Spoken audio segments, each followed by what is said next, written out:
నమస్తే. ఇన్నాళ్ళు నన్ను సపోర్ట్ చేస్తూ, ఎంకరేజ్ చేస్తూ మీ ప్రేమను నాకు అందిస్తున్న ప్రతి ఒక్కరికి కృతజ్ఞతలు.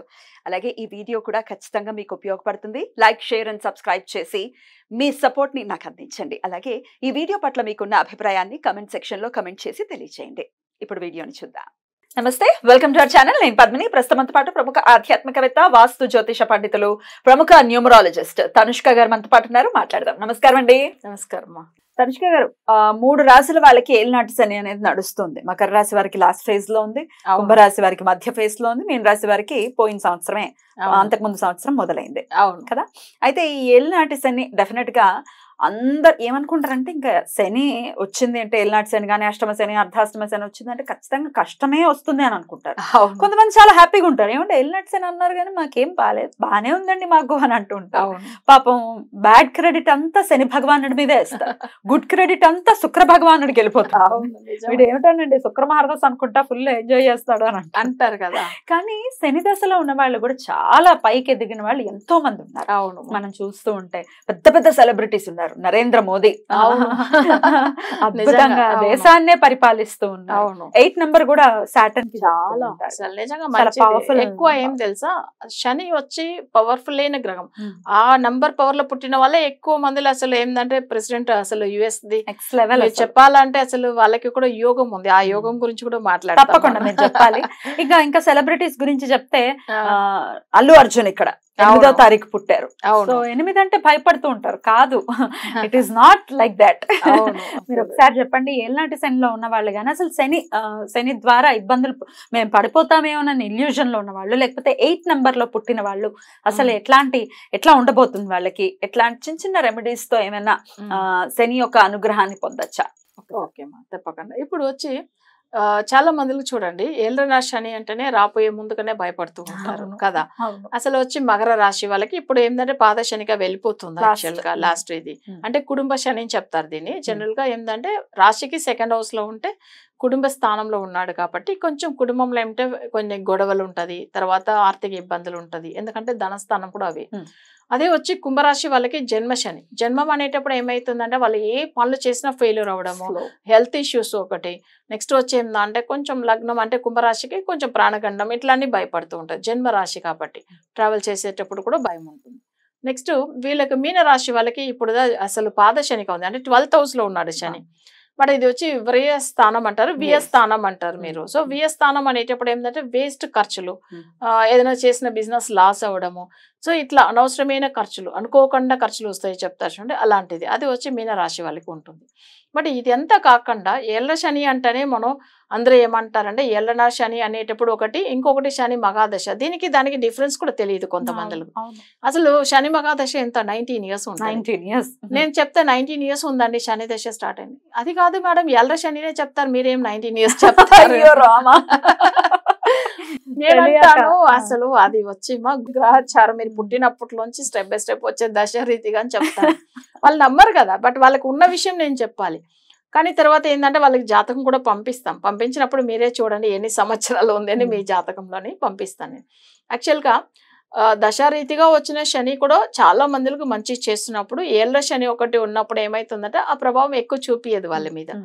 ఇది నడిచిన దశ శని దశ ఉండి ఏళ్ళనా శని కూడా ఉన్నప్పుడు ఏమైతుందంటే వాళ్ళకి చూడండి అసలు ప్రాబ్లమ్స్ ఎక్కువ అనిపిస్తుంది. అప్పుడు వాళ్ళ జాతకంలో ఏంటంటే ఏళ్ళ శనిలో అసలు చాలా బాధపడిన వాళ్ళు చూసి ఉన్నామంటే అది పర్టికులర్గా వాళ్ళ దశ బాగలేకుండా ప్లస్ గోచార రీతిగా ఏళ్ళ శని ఉన్నప్పుడు మంచిగా లేదనంటే సమస్యలు ఎక్కువ ఉంటాయి ఆ ఇంట్లో. బట్ నెక్స్ట్ వచ్చి ఏంటంటే వాళ్ళ జాతక పరంగానే వాళ్ళకి మేజర్ ప్రాబ్లమ్స్ ఫేస్ చేస్తూ ఉంటారు. ఎంత కష్టపడినా ఫలితం ఉండదు. అది పెద్ద మీరు చెప్పవచ్చు అసలు ఎంత పెద్ద ఫెమిలియర్ అయినా కూడా వాళ్ళకి కూడా ఏళ్ళ శనిలో ఎన్నో సమస్యల్లో వాళ్ళు ఇరుక్కుంటారు. చూడండి, ఏదో కోర్టు కేసుని, గొడవలు, లేదు వేరే ఏదైనా ప్రాపర్టీ వల్ల ఇష్యూస్ ని, బట్ ఇట్లా జరుగుతూ ఉంటాయి. కానీ ఇప్పుడు ఏళ్ళ శని గురించి కాకుండా కొంతమందికి అష్టమ శని చూడండి. ఇప్పుడు కర్కాటక రాశి వాళ్ళకి అష్టమ శని, వాళ్ళకి ఏంది హెల్త్ ఇష్యూస్ మేజర్, కోర్టు కేసులు, సో గొడవలు, మంచిగా ఉన్న ఫ్యామిలీలో ఊరికే గొడవలు. సో ఇవన్నీ కూడా అష్టమ శని వల్ల వస్తుంది.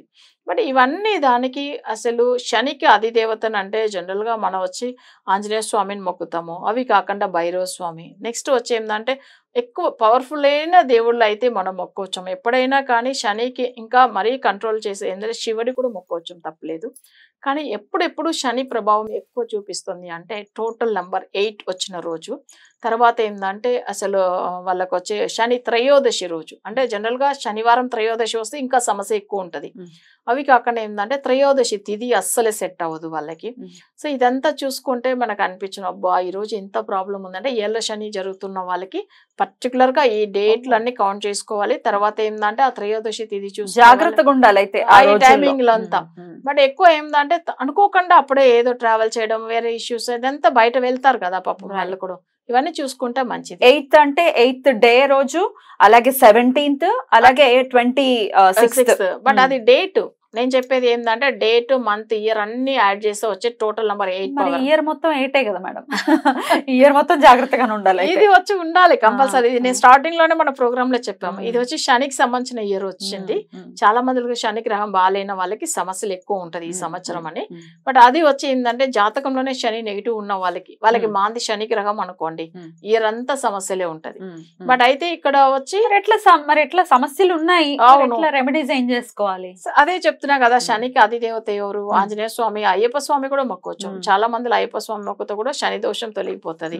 బట్ అయితే రెగ్యులర్ గా అయ్యప్ప స్వామిని ఇంట్లో పెట్టి పూజలు చేయలేదు కదా. సో వాళ్ళు ఏంటంటే టెంపుల్ వెళ్ళొచ్చాము, లేకపోతే ఏంటంటే భైరవుడిది అంటే కాళ్ళ భైరవుడికి పూజలు చేయవచ్చాము. అది కూడా ఏంటంటే శనివారంలో చేసుకోవచ్చు, లేకపోతే అష్టమి తిథిలో చేసుకోవచ్చాము, తర్వాత త్రయోదశి తిథిలో చేసుకోవచ్చు. మీరు చేయిస్తారా పూజలు? మేము ఎక్కువ చేయించేది ఏంటంటే ఈ ఎల్ల శనిలో ఉండే వాళ్ళకి చాలా మందికి మేము చేయించే పూజలు అక్కడ కొల్లిమల్లిలో చేపిస్తాం. రిజల్ట్ ఎలా ఉంటుంది? చాలా బాగుంటుంది, ఫాస్ట్ గా కూడా ఉంటుంది. అసలు వశీకరణ పూజలు చేపిస్తాం. ఎందుకంటే మొన్న కూడా అంటే ఇంతకుముందుగా ఒక 2 months బ్యాక్ కూడా తీసుకున్న వాళ్ళు ల్యాండ్ ఇష్యూస్ ఉన్నాయి, వాళ్ళది కోర్టు కేసులు నడుస్తూ ఉన్నది. అది కాకుండా వాళ్ళు కొన్ని స్థలంలో కూడా గొడవలు పక్కకు ఉండే వాళ్ళతో. సో అవన్నీ కూడా సాల్వ్ చేసినాం మేము. అంటే వాళ్ళకి చూడండి ఎల్ల శని ఒకటి, శని అసలే జాతక రీతిగా బాగాలేదు వాళ్ళకి. భయపడటం కాదు, పెద్ద పెద్ద సెలబ్రిటీస్ ఉన్నారు, అసలు దేశాలని వెళ్ళేటటువంటి సెలబ్రిటీస్ ఉన్నారు, 8th చేత రూల్ చేసేటటువంటి మనుషులు. సో టెన్షన్ పడద్దు, రెమెడీస్ కూడా ఉన్నాయి కాబట్టి చక్కగా చేయించుకోవచ్చు. అంతే.